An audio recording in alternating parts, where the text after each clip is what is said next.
There are two ways I could describe myself. The first is that I'm Kendra Gottsleben, a 2010 Augustana graduate who double majored in sociology and psychology. The second is I'm Kendra Gottsleben, a 40-inch disabled individual in a wheelchair who has mucopolysaccharidosis type 6, a rare enzyme disorder. I much prefer being described the first way, emphasizing on what I can do and what I have achieved. I know if I plan on reaching all my goals in life, I need to first recognize my strengths and then use my God-given strengths. Life can be tough no matter who anyone is, what anyone looks like, or what anyone wants to pursue in their future. My future is bright and full of possibilities.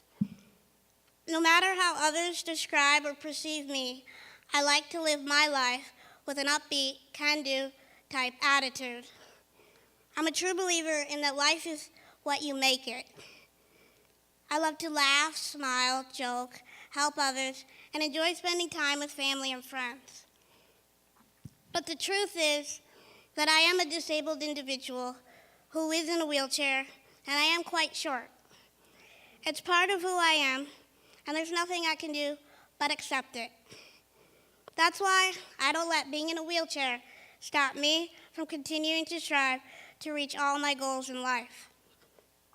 Some of my goals that I have achieved are graduating from college, getting a job, and being able to help others through my life experiences. One life experience I am most proud of is that I was a participant in a clinical research enzyme trial in Oakland, California in 2002.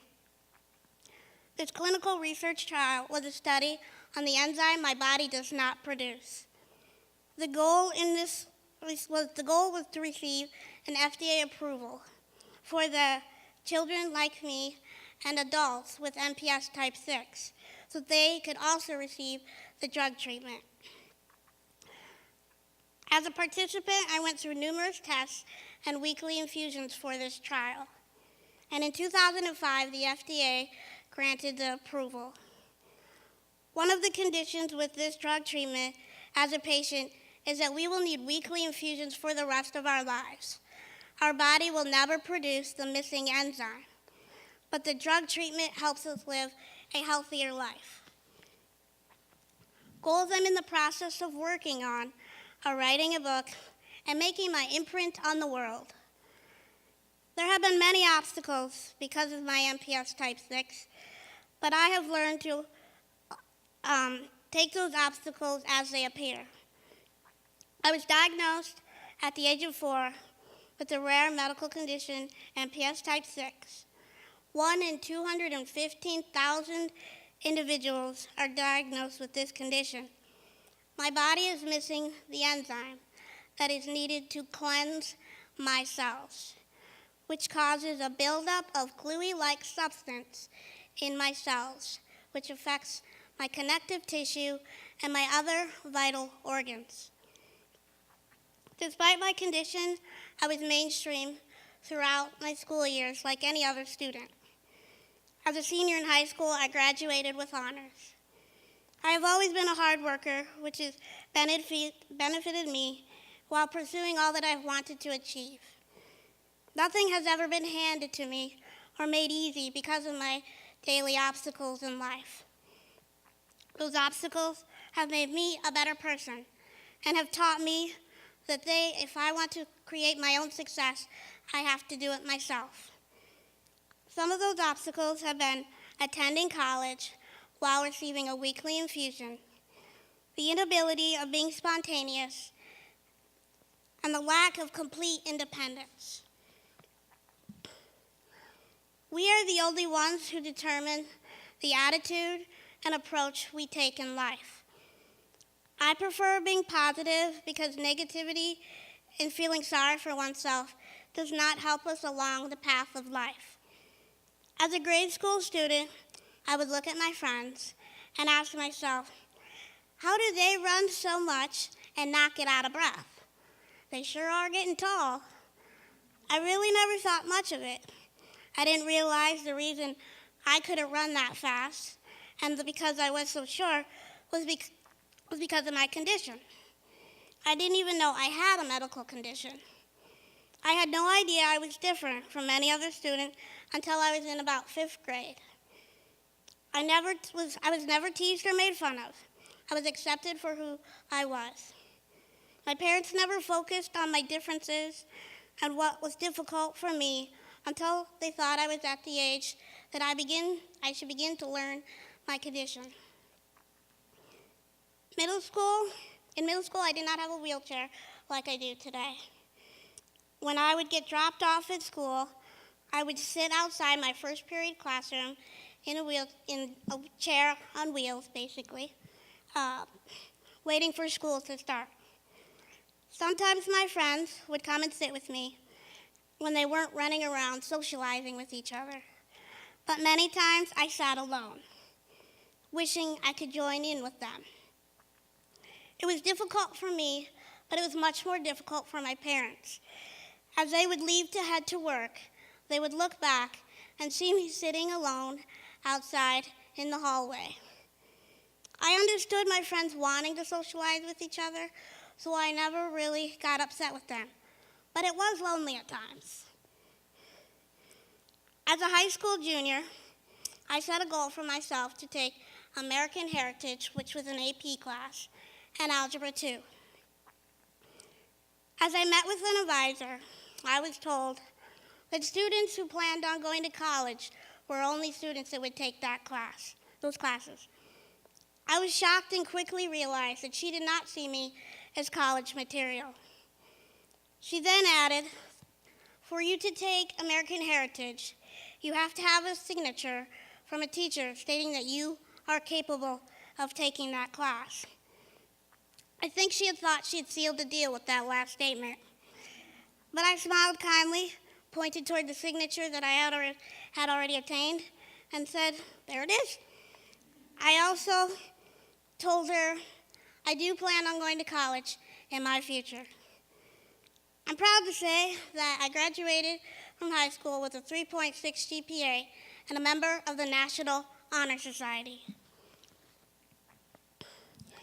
In college, there were a couple professors who've made the following comments to me. The first was, I was taking the easy way out. The professor had no idea that each day I rode paratransit to and from campus for an hour or more for 1 or 2 classes a day, which, if I could have driven myself, would have only taken 10 minutes. Another comment was, I might not be cut out for graduate school. I was also taken aside by a professor who questioned if I had actually participated in a group activity as much as I said I had, because my group members had told him otherwise. I was caught off guard because he assumed the other students' words as fact before coming to me. I asked myself why he would take their word as facts before talking to me. I wondered, did my size create doubt in my ability?